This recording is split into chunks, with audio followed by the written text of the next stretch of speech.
Joining us now on the phone from Brownsville, Texas, with President Biden is NBC News senior White House correspondent Gabe Gutierrez. And in Eagle Pass, Texas, with former President Trump, actually, it's NBC's Dasha Burns. So, Gabe, I know you're on the phone, but this is, of course, President Biden's second trip to the border. What does he hope to accomplish today? Obviously, you have Republicans saying that this is a photo op. How's he pushing back on that?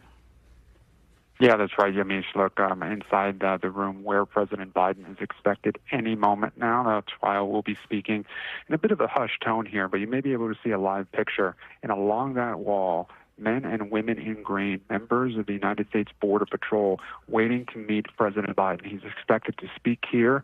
The Border Patrol agents are standing behind the lectern, and the message that he will deliver, Yamiche, is one where he's expected to call out House Republicans for what he views as obstructionism and for torpedoing that bipartisan border deal that was negotiated in the Senate but has stalled in the House. President Biden wants to make it clear that border deal would have brought more immigration judges, would have brought more Border Patrol agents, as well as detention beds here to the southern border.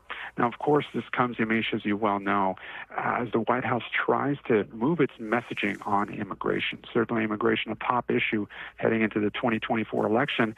And over the past several years, frankly, the White House has preferred to talk about other things. Hasn't always really brought up immigration per se.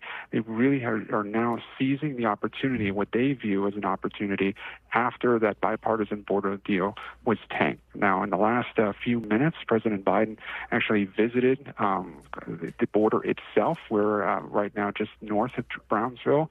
At a different location, he met with DHS Secretary Alejandro Mayorkas, as well as some local leaders.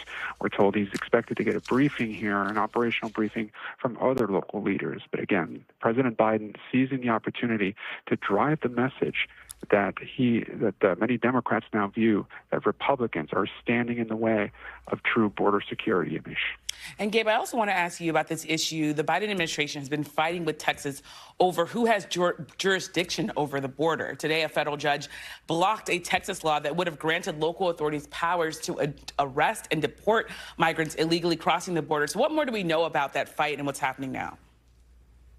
Yeah, first I'll start, Yamiche. A White House official just a short time ago released a statement applauding the judge's decision. As you mentioned, a federal judge temporarily blocking that controversial law, SB 4, which would have allowed state authorities to arrest migrants who enter the U.S. illegally. The law was set to go into effect on in early March, but there was a lawsuit brought by the ACLU and several other migrant advocacy groups who said that it was unconstitutional. And at this point, the federal judge has said that that may be the case, has said that the jurisdiction for enforcing immigration laws falls to the federal government and not the states. Texas Governor Greg Abbott, though, he is vowing to appeal here, and this is a case that could go all the way to the U.S. Supreme Court.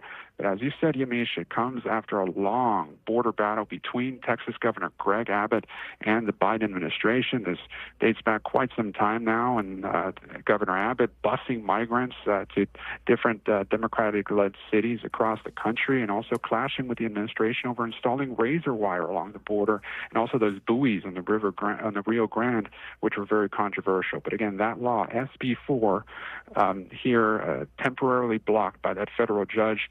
And again, we're awaiting President Biden any moment now here in Brownsville, Texas, Yamiche.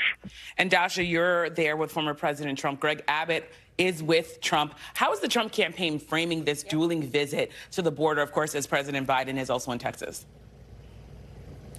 Well, Yamiche, to the conversation you were just having with Gabe there, Eagle Pass and this Shelby Park area, this region is actually the epicenter of that fight between federal and state authorities on the immigration issue. So it's unlikely to be a coincidence that this is where former President Trump decided to meet with Abbott and other authorities here, National Guard troops. The razor wire behind me is among the tactics that Abbott has used to try to thwart immigration here in his state. He's installed razor wire. those buoys that Gabe mentioned there, and has deployed thousands of National Guard troops here.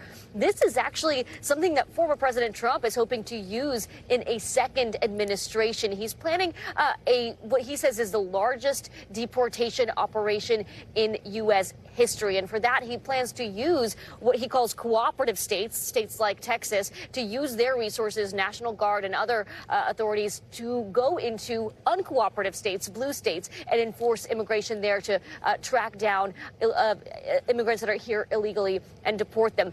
Now, today is about contrast, and it is about messaging for both of these men. Former President Trump is going to contrast his record on immigration while he was at the White House with that of President Biden. He's claiming that President Biden came here to the border because, as a response to former President Trump's visit, President Biden's team, of course, refutes that. But former President Trump wants this, as does President Biden. They have two very different visions for how to handle this immigration issue, and they are on display in full force here today.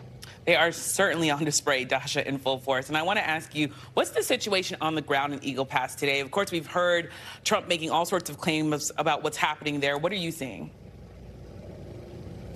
Well, look, there are a lot of supporters of the former president that are out today touting his record for him, really.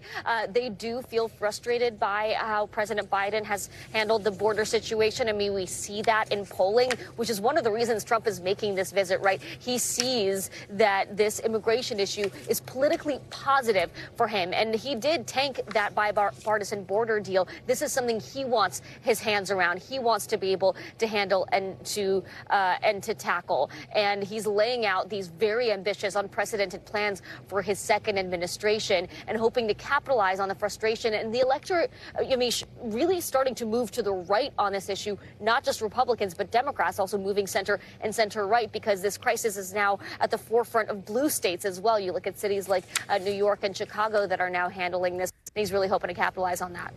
Well, thank you so much, Dasha, for that, of course, important reporting in Texas. And Gabe as well, thank you.